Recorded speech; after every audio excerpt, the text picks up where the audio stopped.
Assalamualaikum warahmatullahi wabarakatuh. Waalaikumsalam warahmatullahi wabarakatuh. Ustadz, apakah boleh bertawassul dengan salawat? Sangat boleh. Sangat boleh. Ya, asal tawassul itu teman-teman asalnya dengan takwa. Itu rumusannya di Quran surah ke-5 Al-Maidah ayat 35. Ya, paling kanan di mushaf sana agak sedikit ke bawah, ya. Ya ayyuhalladzina amanu taqullaha wabtaghu ilaihil wasilah. Ya.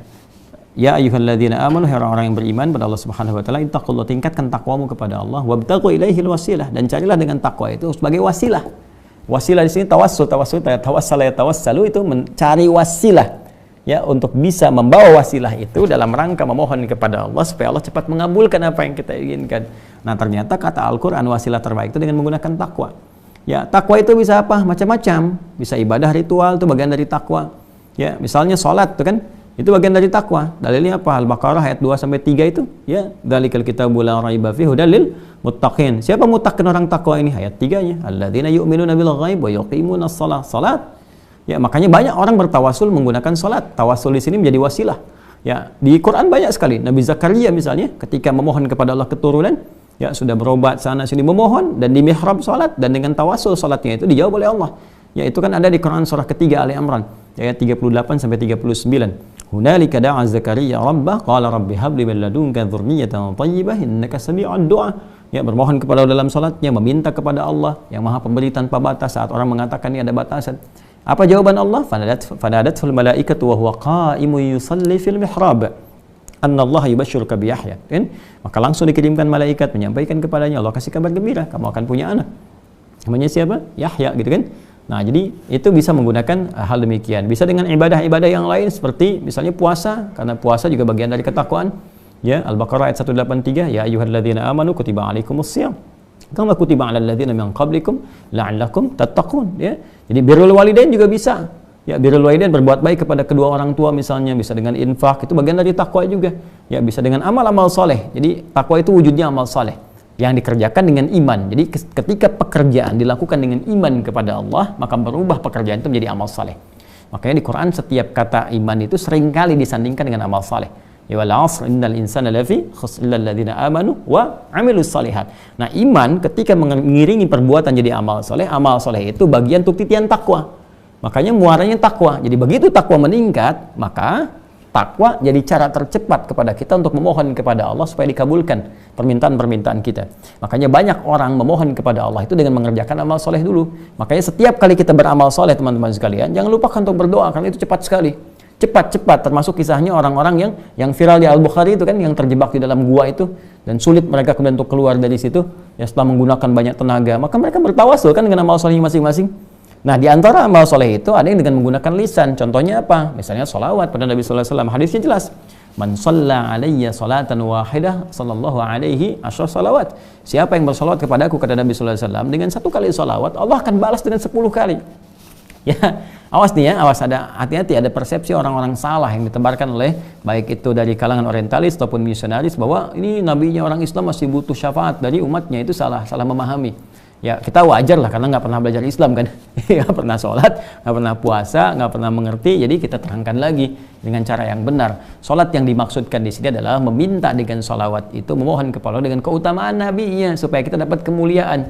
Ya, jadi bukan mendoakan dalam konteks mendoakan Rasulullah sudah baik, sudah terjamin dan sebagainya. Justru kita memohon kepada Allah, ya, dengan membawa nama Rasulullah SAW melalui sholawat kepadanya. Ya, maka kata Nabi SAW itu akan balik 10 kebaikan. Jadi kita bersolawat kepada Nabi SAW, hakikatnya meminta kepada Allah supaya dengan solawat itu Allah berikan kemuliaan seperti Allah berikan kemuliaan atas nama Nabi Muhammad SAW. Ya, maka dari situ datang Allah memberikan solawat, kata Nabi, 10 kebaikan kepada kita. Dan solawatnya Allah kepada kita itu berupa apa? Bisa berupa pengabulan doa, bisa berupa rahmat, bisa berupa ampunan, ya, bisa kemudahan dalam mendapatkan solusi dalam kehidupan. Ya, itu misalnya di Quran surah kedua Al-Baqarah, ya, ayat 155 sampai 157 itu kan bagaimana mengatasi persoalan. 155 persoalannya, 156 kesabarannya, 157 salawat Allah kepada kita. Ya, walanabluwannakum bisyai'in minal khaufi wal ju'i wa naqsin minal amwali wal anfusi wath thamarat wa basyiris sabirin. Ya, dan setiap orang-orang yang hidup, kalian semua akan mendapatkan ujian untuk meningkatkan kualitas hidup kalian. bukan untuk menjadikan kehidupan kalian bermasalah, kata Allah. Ya, apa saja ujiannya itu, ada kekhawatiran, khauf, kita khawatir, gak enak, gak nyaman, macam-macam sifatnya ya. Wal ju', kadang-kadang lapar, kadang harta berkurang, wa naqsunul amwal wal anfus, ya. Kadang jiwa ada yang sakit bahkan meninggal, wa thamarat, ada hasil kerja keras kita diambil oleh orang lain, kita yang tender, mereka yang dapat proyeknya, kan? Wa basyiris sabirin, dan berikan kabar gembira pada orang sabar. Siapa orang sabar ini? Ayat 156. Alladzina idza asabathum musibah qalu inna lillahi wa inna ilaihi raji'un, yaitu orang-orang ketika diuji itu dia menyadari sepenuhnya, wah ini Allah yang telah tentukan, Allah ingin mengangkat derajat saya. Nah, jadi ini adab di Quran ya, kalau sedang punya ujian itu diuji langsung. Ya, cara pandangnya pakai iman dulu, kalau pakai akal capek nanti. Jadi biarkan iman membimbing akal kita untuk memahami sehingga datang hikmah. Maka ketika iman kita berbicara, iman kita memberikan bimbingan, maka spirit Quran akan datang. Kata Allah, setiap ujian itu pada hakikatnya didesain oleh Allah untuk meningkatkan kualitas kehidupan kita. Karena semua ujian itu, pemahamannya, itu tidak pernah datang kecuali untuk meningkatkan kualitas. Silahkan kalau nggak percaya, ya, kita kadang-kadang di satu sisi bisa memahami dengan mudah, tapi sisi lain terkait hidup kita sendiri, kok jadi susah gitu logika itu dipakai. Saya beri contoh begini, di sekolah kan ada ujian. Kita mengerti kan setiap kali ada ujian itu untuk meningkatkan kualitas ilmu kita. Makanya kita belajar kan, supaya terlihat ilmu kita itu meningkat. Kalau nggak belajar berarti nggak lulus. Ya makanya kan kosa atau frame terkecilnya itu supaya lulus, supaya lulus. Lulus itu apa sih maksudnya? Ya lulus itu kan peningkatan kualitas. Jadi lulus kualitas kita meningkat. Sehingga naik dari yang sebelumnya. Kan? Dari SD ke SMP, SMP ke SMA. Ya hidup juga begitu. Kan polanya sama saja.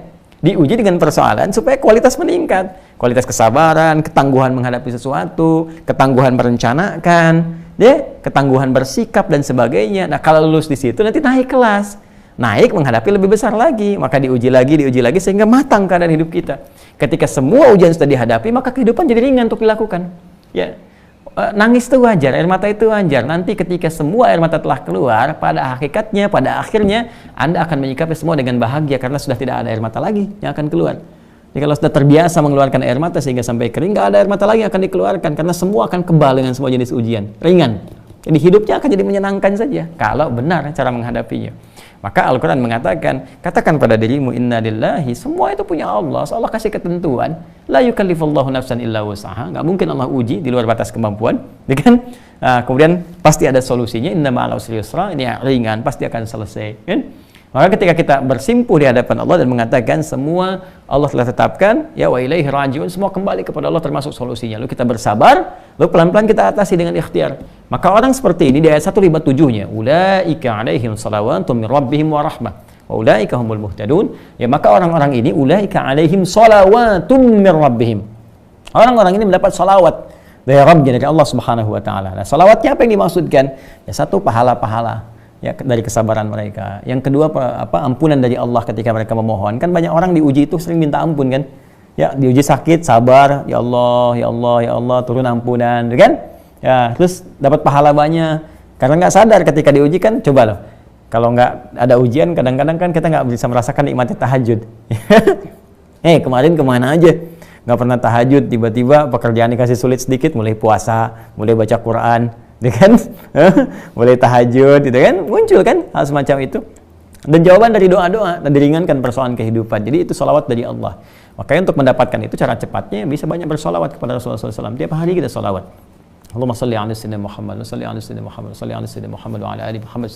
Silahkan bersolawat senyaman yang kita bisa lakukan. Maka itu diantara dalilnya.